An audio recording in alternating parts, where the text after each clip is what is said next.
పరిచర్య జీవితాల్లో దేవుడు కదలబోతా ఉన్నాడు. ఇంతవరకు నడిపించినటువంటి దైవజనుడు పాస్టర్ రవి గారు, ఆయన బీటెక్ కంప్లీట్ చేసుకొని, ఒకసారి రానాన్న,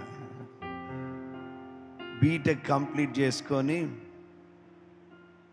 ఓల్డ్ సిటీలో బంధువులు ఉండే, ఇక్కడ వాళ్ళ సహోదరి, అక్కడుండి ఇక్కడ ఉద్యోగం చేసుకోవడానికి వచ్చాడు.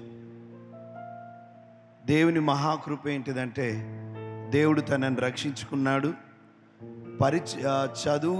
చదువుకొని ఉద్యోగానికి ఊరు నుండి ఇక్కడ వచ్చినటువంటి సోదరుడు రవిని దేవుడు దైవజనుడిగా తరబిదిచ్చాడు. హల్లెలూయా. వాళ్ళ నాన్నగారు పంపించారు, అరే ఏంద్ర బాబు, నిన్ను హైదరాబాద్కి ఉద్యోగం చేయమని పంపిస్తే నువ్వు దైవజనుడైనావు, నీ మీద ఎంతో పెట్టుబడి పెట్టినాం రా బాబు, మేము కష్టపడి చదివించినావు, నువ్వేదో మాకు సంపాదించి పెడతావని హైదరాబాద్కి వెళ్ళి పంపించడం నేను తప్పు పని చేసినామేమో, అక్కడికి వెళ్ళి దైవజనుడై వచ్చినావు, సరే అయితే అయినావు కానీ అంటే ఇలా తమ్ముడైన ఇప్పుడు దైవజనుడిగా ఉన్న నాగరాజు తమ్ముడిని ఉన్నాడా, కమ్నానా,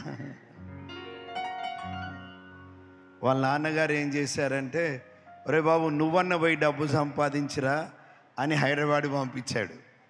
ఈయన ఓల్డ్ సిటీకే వచ్చాడు, ఎందుకంటే సహోదరి ఉంది కనుక. దేవుడు చేసిన మహాకృప ఏంటిదంటే, చదువుకొని ఇంకా ఉద్యోగం చేద్దామని వచ్చిన గవర్నమెంట్ ఉద్యోగమో లేదా ప్రైవేట్ ఉద్యోగమో, కానీ దేవునికి మహిమ కలుగును గాక, వీరిద్దరిని దేవుడు ఆయన సేవకులుగా మలుచుకున్నాడు. ప్రభుకి మహిమ కలుగును గాక.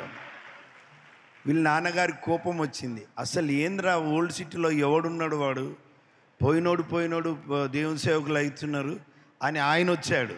దేవునికి మహిమ కలుగును, ఆయనని దేవుడు రక్షించుకున్నాడు. ఆయన కూడా వీరితో పాటు పరిచర్లో ఉన్నాడు. వీరిని బట్టి దేవునికి స్తోత్రం చెల్లిస్తాం. థ్యాంక్ యూ నాన్న. దైవజనుడు శాలెం రాజు గారిని, వీళ్ళందరినీ దేవుడు, ప్రియులారా, శ్రీను తమ్ముడు ఉన్నాడు, ఇక్కడ ఉన్నాడా దైవజనుడు శ్రీను, ఒకసారి వస్తావన్నా కదా ప్రైజ్. నేను ఎందుకు చెప్తున్నానంటే, ఓల్డ్ సిటీలో దేవుడికి ప్రత్యేకమైన కృప ఉంది, ఆయన కార్యాలు జరిగిస్తున్నాడు. ఆమెన్. ఒకరోజు రాత్రి కూడిక ముగించుకొని ఇంటికి వస్తూ ఉన్నాను. ఇంటికి వస్తూ ఉంటే ఈ తమ్ముడు అప్పుడు పాల షాప్లో పనిచేసేవాడు. ఆ పెద్ద పెద్ద గిన్నెలన్నీ గడుకుంటా ఉన్నాడు. రాత్రి అది 11:30, 12 సమయం. ఒక్కడే బోరింగ్ కొట్టుకుంటూ ముందొచ్చి మళ్ళీ కడుగుతూ మళ్ళీ బోరింగ్ కొట్టుకుంటూ ఆ పాత్రలన్నీ కడుక్కుంటా ఉన్నాడు. నేను ఒక మీటింగ్ ముగించుకొని ఇంటికి చాలా ఆకలితో వస్తూ ఉన్నాను. అటువంటి సందర్భంలో దేవుడు సడన్గా చెప్పాడు, ఏయ్ వెళ్ళి అబ్బాయికి సహాయం చేయమని. ప్రభా నాకు ఆకలి అవుతుంది, ఇంకొంతసేపు అయితే 12 అవుతుంది. ఎందుకంటే కొన్నిసార్లు దైవ సేవకుల సమస్య ఏంటంటే, భోజనం ఇంటి దగ్గర వండేసుకొని ఇంట్లో చెప్పి వెళ్ళిపోతే అక్కడ పెట్టేస్తారు భోజనం. ప్రభు అన్నాడు, వెళ్ళి అబ్బాయికి సహాయం చేయి. అది రాత్రి టైం. నేను వెళ్ళాను, ఎవరో తెలియదు. అప్పుడు వెళ్ళి, నాన్న నేను బోరింగ్ కొడతాను, నువ్వు ఆ పాత్రలన్నీ కడుక్కో అన్నాను. ఇట్లా చూశాడు. సరే బోరింగ్ కొట్టిన తర్వాత ఒక 10-15 నిమిషాలు చక్కగా పాత్రలు కడుక్కున్నాడు.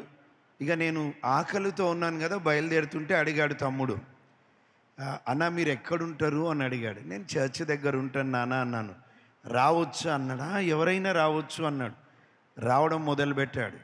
ప్రభు రక్షించుకున్నాడు, దైవజనుడిగా తరబీదిచ్చాడు.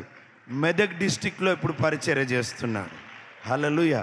ఒకప్పుడు పాలు పంచిన వ్యక్తి ఈరోజు సువార్తను పంచుతున్నాడు. గాడ్ బ్లెస్ యూ నాన్న, దేవుడు దీవించును గాక. ప్రియులారా, దేవుడు ఎంతోమంది దైవజనులని పాత బస్తీలో లేవనెత్తినాడు. ప్రభుకి మహిమ కలుగును గాక.